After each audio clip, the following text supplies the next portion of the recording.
We've all had that moment where our Pokemon levels up and learns a new move, and we hope something useful comes up, but as per most of the moves learnable, we get an absolutely useless one that no one wants to keep on their Pokemon. The easiest 2 clicks of your life follow that moment, and that move is forgotten forever, never again even thought of by us. But what if things were different, and all the moves learned were actually viable in some way? I know that recent games have improved this aspect quite a lot, sometimes too much, but I'd like to give my take on how some of these moves could be fixed to improve the player's experience in Pokemon. So many moves could benefit from some sort of added effect like a status or stat boost, or even raising the base power a little bit. So that's why in this video I'm going to be fixing the worst moves in Pokemon history. This is the 3rd part of my Fixing Pokemon series, so after this one you can check out the other videos with the playlist in the description or on my channel. Let's set a few guidelines first. We're gonna stay away from early game moves and completely useless moves that are intentionally bad, like Splash or Tackle. We don't want to take away from the continual growth that the player and their Pokemon experience as stronger moves are learned. The moves must be the most recent addition as of March of 2024 when I'm recording this. That doesn't mean they can't be old moves that have been eliminated from newer games, which most of the list contains.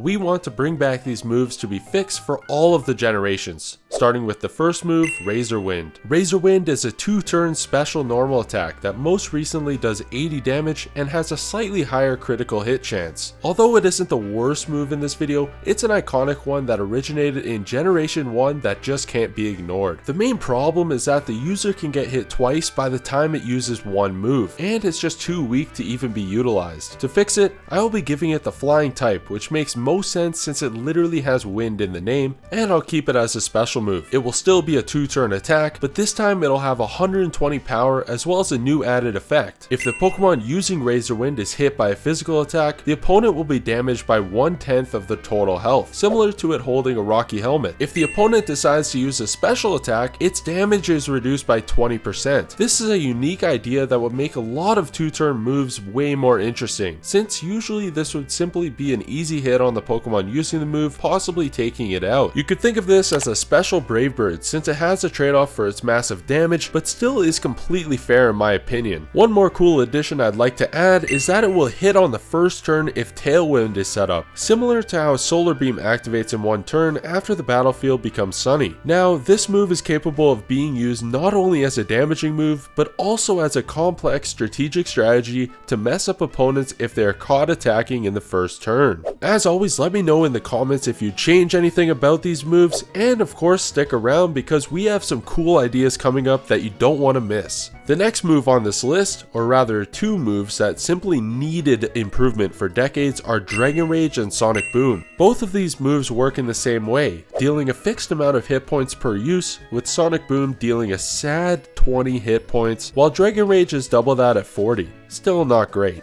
In the early game, these moves can be quite good and sometimes broken since most Pokemon don't have more than 60 hit points when they're under level 20. However, they don't scale whatsoever and become near useless once the levels start to rise, and so do hit points. So I see an easy solution to fix both of these moves and make them viable even with their current mechanism of fixed damage. They will both deal hit points equivalent to 1/3 of the user's maximum HP even if they have taken damage. Sonic Boom now lowers the target's speed by 1 stage, while Dragon Rage lowers the target's attack. This is one way that I found that I could scale the damage with the Pokemon's levels and allow it to actually have a solid effect on the enemy without being too broken. For instance, a level 22 Gible with 60 HP would deal 20 hit points, which is decent for that stage of the game, but the attack drop makes it so much better as the opponent may not be able to deal quite as much damage now. When it becomes a Garchomp at level 80 and has 280 hit points, it will deal 93 damage with each attack. This new addition could be particularly useful for early battle damage, testing out what the opponent is planning while lowering their attack or speed. The next move to fix is another couple of moves that I've always wondered about, the sports. No, I'm not talking about those types of sports, but the moves, Mud Sport and Water Sport. I've never really understood them. The main issue is that mostly ground types learn Mud Sport, which halves the damage of electric attacks even though they're already immune to it. Yes, I get that it could be a setup into the next Pokemon you have, but it seems a little counterintuitive counterintuitive when casually playing through the game. For both Mud Sport and Water Sport, I will keep its primary effect to half damage from electric and fire moves respectively, but I'll add on some useful features. Both moves will trap the opponent in the battle for 3 turns, making them unable to switch out. It will also lower its speed stat by 1 stage, helping some of the bulkier ground or water types outspeed the opponent. Once setting up with this improved version, the player may switch into a Pokemon normally weak to water or electric, and now treat some of those moves with neutral effectiveness. Since the opponent won't be able to switch out, they could set up and have an advantage in the battle. I don't think this is too overpowered since the mean look type of effect only lasts 3 turns, and 1 lowered stage of speed is not a huge deal. If more Pokemon can learn these moves, I do think it would actually get used by players casually and competitively while still being quite fair. If you're enjoying the video, even a little bit, please remember to subscribe and leave a like, it helps out a lot.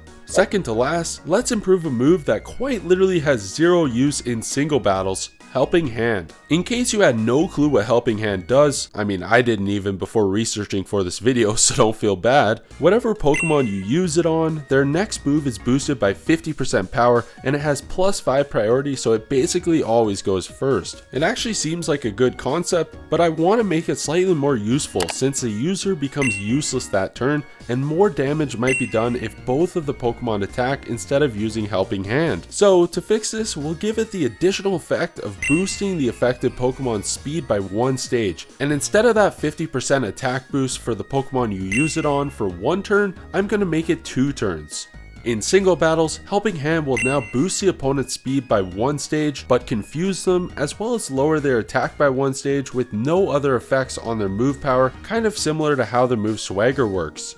This makes it a very exciting move to use in either single or double battles, with additional uses it did not have before. Based on the sheer number of Pokemon that can learn Helping Hand, I would even consider it putting it on my team members for double or even single battles in some cases. To close out this video, let's take a look at how we could upgrade the move Rage. If you've played through Johto and used Totodile, you'd be familiar with how obscure and useless this move seemed. Using Rage deals 20 base damage, and if on the turn that it's used, the user gets hit by a direct attack, the game states that the Pokemon's Rage is building, which doesn't explicitly say anything. However, it does raise the user's attack when the Rage builds, which is a cool mechanic, but this move is too useless to deal damage in the mid to late game. So to fix this, we can keep the same mechanics since I think it's super cool, but it will now increase attack and speed by 1 stage if the user is hit. This is completely on par with how Rage sounds, as the Pokemon using it is now going crazy since they got attacked. Not only this, but I'm going to give it a slight base power boost up to 50 for the first turn, then an added 10 base power per consecutive use, similar to how Rollout works, but they aren't locked into it. If this is used correctly, the user can gain a huge stat boost if they take some damage. What may be broken about this upgrade is if the user can predict a double slap or other move that hits physically multiple times, since their stats will be boosted for each consecutive hit. But all else considered, I believe this is a fair move and will become deadly in competitive battles or for a tough battle in a casual playthrough. As I said earlier, this was one of a couple other videos I've made fixing Pokemon, so I'd recommend watching the others in the playlist.